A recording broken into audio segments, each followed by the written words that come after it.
بعض مہینوں کو بعض پر فضیلت بخشی ہے، انہی میں ایک رمضان کا مہینہ ہے جس میں رحمتوں اور عطاؤں کی بارش ہوتی ہے اور دعائیں قبول ہوتی ہیں۔ متفقن علیہ حدیث آپ کی خدمت میں رکھ رہا ہوں۔ حضرت ابو ہریرہ رضی اللہ تعالیٰ عنہ اس حدیث پاک کے راوی ہیں۔ پیارے آقا صلی اللہ علیہ وآلہ وسلم نے ارشاد فرمایا، اذا دخل رمضان فتحت ابواب الجنہ، کہ جب رمضان المبارک کا مہینہ شروع ہوتا ہے تو جنت کے دروازے کھول دیے جاتے ہیں۔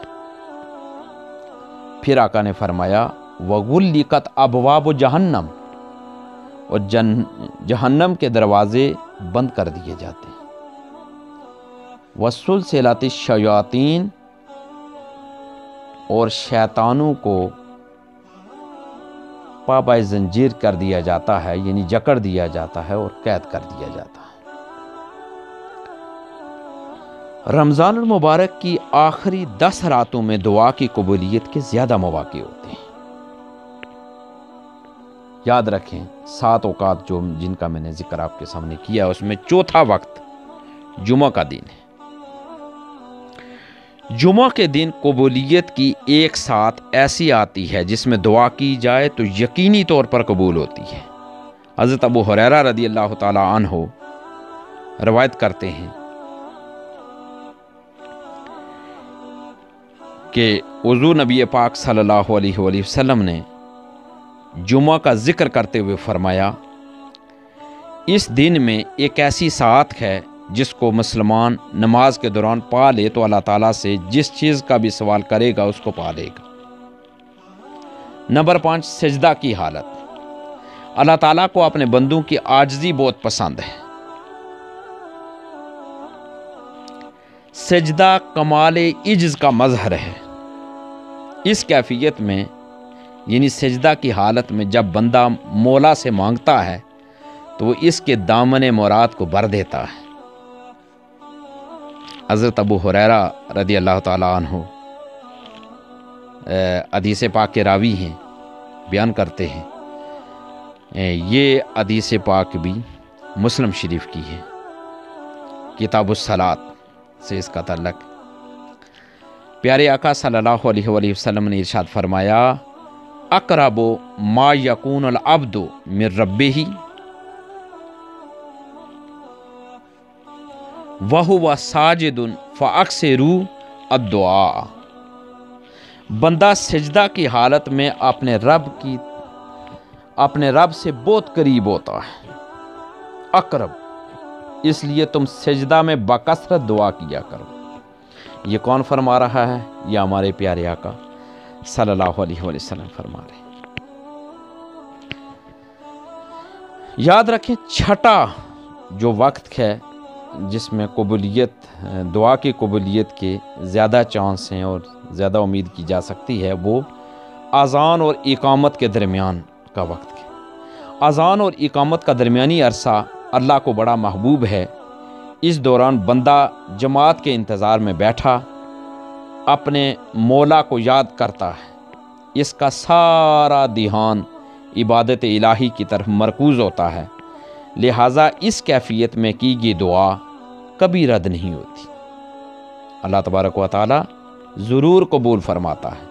حضرت انس بن مالک رضی اللہ تعالیٰ عنہ سے مروی ہے کہ حضور نبی پاک صلی اللہ علیہ وآلہ وسلم نے فرمایا، الدعاء لا يرد بین الاذان والاقامہ۔ یہ جامع ترمذی کی حدیث پاک ہے۔ یعنی آقا نے فرمایا، آقا علیہ الصلوۃ والسلام نے، کہ اذان اور اقامت کے درمیان مانگی جانے والی دعا رد نہیں ہوتی۔ 7واں وقت، میں یہاں 7واں میں وقت کا آپ کو بیان کرنے سے پہلے میں یہ بھی بیان کرتا چلوں کہ یہ اذان اور اقامت کے درمیان والا جو وقت ہے، یہ اس کی امپورٹنس اور اہمیت کیوں ہے؟ تو اس قبول دعا کی وجہ یہ ہے کہ اذان کے وقت شیاطین دور بھاگتے ہیں اور لوگوں کے دل اللہ تعالیٰ کی طرف بدرجہ اولا متوجہ ہوتے ہیں، لہٰذا اس وقت دعا قبول ہونے کی کافی امید ہوتی ہے۔ حضرت عبداللہ ابن عباس رضی اللہ تعالیٰ عنہما روایت کرتے ہیں کہ رسول اللہ صلی اللہ علیہ وسلم نے مرض وفات میں حجرہ کا پردہ اٹھایا۔ اس وقت صحابہ کرام رضوان اللہ علیہم اجمعین حضرت ابو بکر صدیق رضی اللہ تعالیٰ عنہ کی اقتداء میں صف باندھے کھڑے تھے۔ آپ صلی اللہ علیہ وسلم نے فرمایا، اے لوگو، بشارات نبوت میں سے اب صرف اچھے خواب باقی رہ گئے ہیں، جنہیں ایک مسلمان خود دیکھتا ہے یا اس کے لیے کوئی اور شخص دیکھتا ہے۔ اور یاد رکھو، مجھے رکوع اور سجدہ کی حالت میں قرآن پڑھنے سے منع کیا گیا ہے۔ رہا رکوع تو اس میں سبحان ربی العظیم کہو، اور سجدہ میں خوب کوشش سے دعا مانگو، امید ہے کہ تمہاری دعا مقبول ہوگی۔ یہ بھی صحیح مسلم شریف کی حدیث پاک ہے۔ یہ پیارے آقا صلی اللہ علیہ وسلم ارشاد فرما رہے ہیں، 8واں وقت جس میں دعا کی جائے تو اس کی قبولیت کے چانس اور امید زیادہ کی جا سکتی ہے، وہ ہے فرض نمازوں کے بعد دعا کرنا۔ یاد رکھیں کہ فرض نمازوں کے بعد دعا کی مقبولیت احادیث مبارکہ سے ثابت ہے۔ حضرت ابو امامہ رضی اللہ تعالیٰ عنہ روایت کرتے ہیں کہ حضور نبی پاک صلی اللہ علیہ وسلم کی خدمت اقدس میں عرض کیا گیا، یا رسول اللہ صلی اللہ علیہ وسلم، کون سی دعا زیادہ سنی جاتی ہے؟ آپ نے فرمایا، رات کے آخری حصے میں کی گئی دعا اور فرض نمازوں کے بعد کی گئی دعا جلد مقبول ہوتی ہے۔ یہ جو حدیث پاک ہے، یہ جامع ترمذی کی حدیث پاک ہے۔ پیارے آقا صلی اللہ علیہ وآلہ وسلم ارشاد فرما رہے ہیں، گویا 7 اوقات ایسے ہیں جن میں دعا کی جائے تو قبولیت دعا کی غالب امید ہوتی ہے۔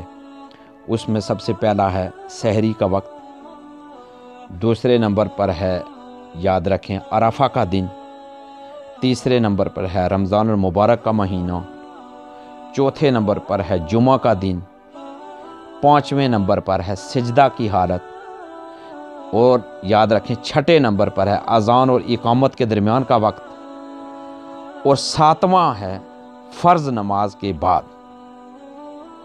یہ 7 اوقات ایسے ہیں کہ اللہ تبارک و تعالیٰ نے دیگر اوقات کے مقابلے میں ان کو زیادہ اہمیت دے رکھی ہے۔ اگر ان اوقات میں اللہ تبارک و تعالیٰ کو پکارا جائے تو اللہ تبارک و تعالیٰ کی بارگاہ سے کبھی امید ہے کہ اللہ تبارک و تعالیٰ ضرور اس دعا کو سماعت بھی فرمائیں گے اور اس کو قبولیت کا شرف بھی عطا فرمائیں گے۔ اللہ تبارک و تعالیٰ کی بارگاہ سے دعا ہے کہ اللہ تبارک و تعالیٰ ہمیں یہ توفیق عطا فرمائے کہ ہم اس کی بارگاہ سے اپنی محرومیوں کا تذکرہ کریں، اپنے جو بھی دعائیں ہمیں ہیں ہم اس کی بارگاہ میں التجا کریں، دعائیں کریں اور گریہ وزاری کر کے اس کی بارگاہ سے ہم اپنی دعاؤں کو منظور کرائیں۔ اللہ تبارک و تعالیٰ آپ کا اور میرا ہم سب کا حامی و ناصر ہو۔ وآخر دعوانا ان الحمدللہ رب العالمین۔